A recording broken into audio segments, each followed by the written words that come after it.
Welcome everyone, Costin here with a discussion about Total War Warhammer 3, the Old World mod, which is a game changer from a modding perspective for Total War as a whole. Not just the Warhammer series, now Warhammer 3, but Total War as a whole. Because this is the first real custom campaign map that we've gotten since really Medieval 2. I mean, there have been attempts before, like Shogun 2 had people adding Korea and China. Absolutely, but we've never had a situation where a modder was able to replace the campaign map completely of a Total War game since Medieval 2. That's how we got things like Third Age Total War in Medieval 2. But now Chaos Robbie has been able to do it for Warhammer 3 using a new tool that was created. I'll talk about that in just a moment, but we need to understand this. This map is huge. In fact, based on the dimensions that Chaos Robbie gave, I think this is actually a bigger map overall than the Immortal Empires map. Because Immortal Empires, while it does obviously cover more geographic areas, this particular map does have areas which are significantly larger. Like, just consider Kislev. Like Kislev, which goes all the way here from the Southern Oblast all the way here to the north. This is not even just bigger than Immortal Empires. This is bigger than Realms of Chaos. Now, size isn't necessarily everything, of course, to a map like this.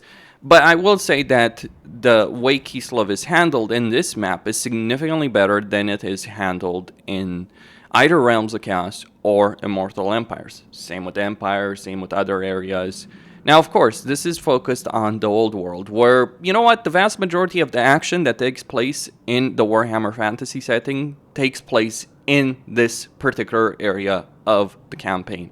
Sure, there's Ulthuan, there's Nagaron, there's Lestra, but those are secondary, even tertiary, compared to the main events that do take place in this particular area of the world.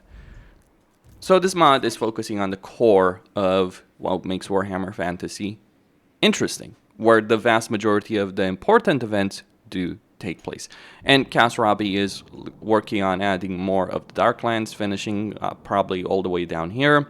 Then you've got the South Balance, and hell, you might even have Araby being added into the game. This is a mod that's also designed, sure, it's a custom campaign, but it's also designed, from my point of view, could be wrong on this, but it's also designed to be used in conjunction with other mods. So things like SFO and other mods will work. And we're starting to see more and more modders design content specifically for the old world custom campaign. So this is a magnificent piece of work by Chaos Robbie. Now, the obvious question is, why haven't we gotten something like this for so many years, where modders just aren't interested? Of course they were interested. Like, people have wanted to make a Lord of the Rings mod for Rome 2 or Attila for a very, very long time. Someone was even looking to make a Lord of the Rings mod for Troy. But why exactly haven't we gotten something like this before? Modders clearly have been interested in making campaign map overhauls for a long time, for various reasons. Even Mortal Empires wasn't necessarily that great as a map in a lot of ways, because obviously CA squished a lot of things to have so much of the world. Well, the reason is people couldn't. People didn't have the tools necessary to do so.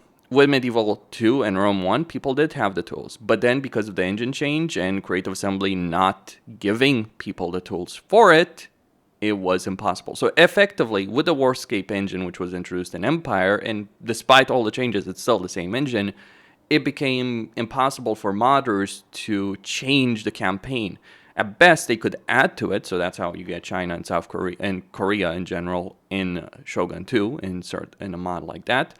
They could add certain things to the map that they couldn't change the fundamental shape of it. Now they can. But how has this happened? Well, I've asked around, I've checked around, and there's a new tool that's available. It's in beta, it's not released as a tool.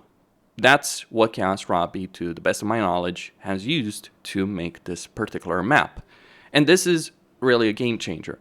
Now, I've also been told that Creative Assembly may or may not have had a role to play in making that tool, which would make sense from my point of view. I would more so consider this speculation.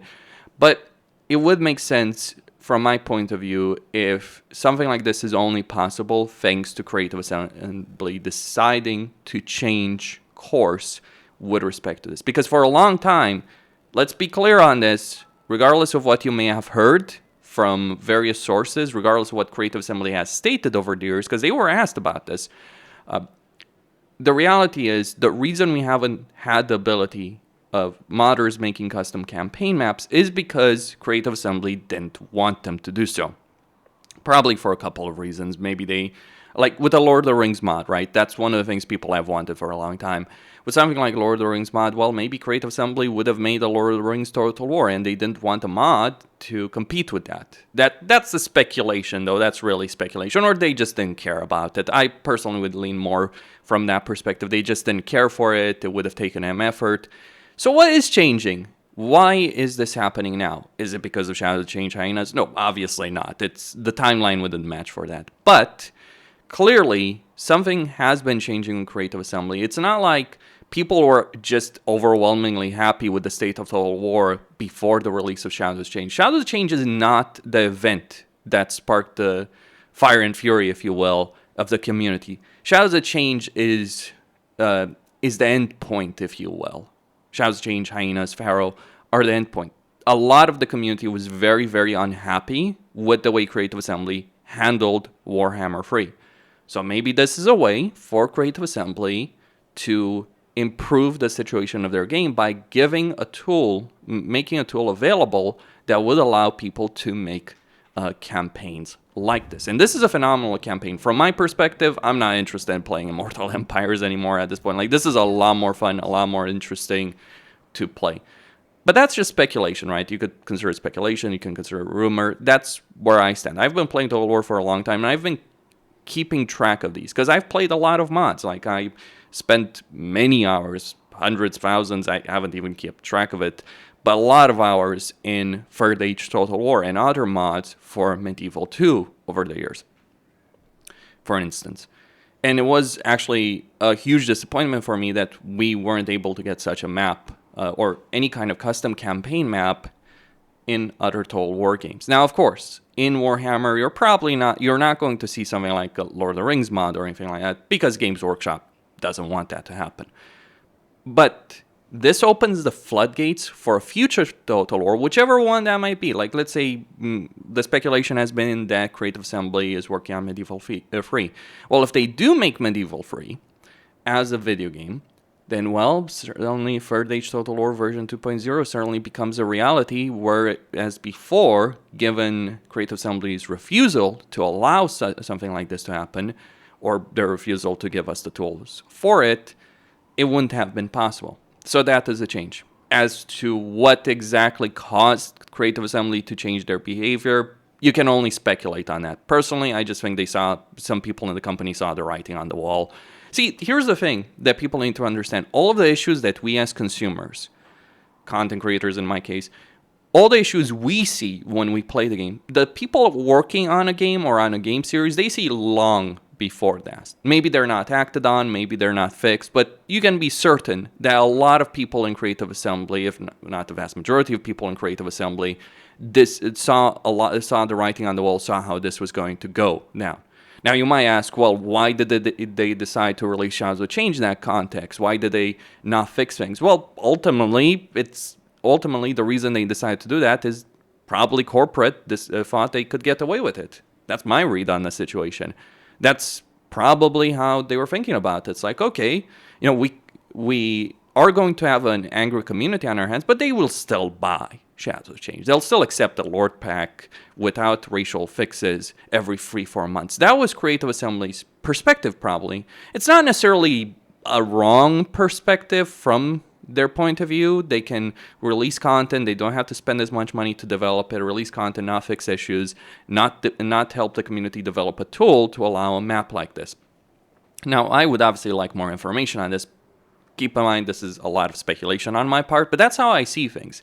I've been playing games for a long time. I've been keeping track of various communities. That's how I personally view it. Feel free to disagree. Feel free to offer a different perspective as to why something like this is happening right now. Because I do find it a bit curious, suffice to say, that when there's been a huge community backlash, really since the launch of Immortal Empires that culminated in Shadows of Change, we suddenly get a tool that allows content creators to make map changes. Now, I do assume that it was independently developed and maybe someone from Creative Assembly decided to help out when they saw what was happening. That would be my read on that situation. But let's be clear, if Creative Assembly, it's quite possible, actually, that if someone from Creative Assembly hadn't allowed this to happen, it probably wouldn't have happened. That's what's important to understand. Creative Assembly is allowing this to happen one way or another. Remember, they control what mods are allowed or not on the Steam Workshop. Now, usually, companies will not ban mods unless they have a good reason for it, or unless their partners that they have contracts with are not happy with them. Games Workshop. Or I remember a certain situation involving Cyberpunk and Keanu Reeves and a certain mod for him. I'm not going to go in further details about that. But I'm sure people who have played that game, kept following the game, know what I'm talking about. But suffice to say, companies in general are fine with mods. All kinds of mods. I do think CA made a deliberate decision many years ago with Empire to disallow custom campaign mods for whatever reason it might be. Could be the reason I've talked about, could be other reasons. I'm not obviously we don't know. But now they've made a decision to allow them, and that is absolutely a game changer. From the perspective of Warhammer 3, I think the old world, while it certainly is not keeping Warhammer 3 alive, it's helping to slow down, though not stop, the bleeding. Keep in mind, the player base has suffered significantly over the last couple of months. What is surprising is that right now, if I look on Steam, if I look at Steam charts and all that, there's over 20,000 active players for Total War Warhammer 3. Now, how impactful Old World has been, that's obviously debatable, right? But it's likely helping people. It's getting people that were sick and tired of Immortal Empires, that wanted something new. It's giving people like myself something that is exciting, is interesting. Just a map change can be such a huge difference in a Total War game. Costin here signing out. Don't forget to subscribe, like, and enable notifications, and stay tuned for more.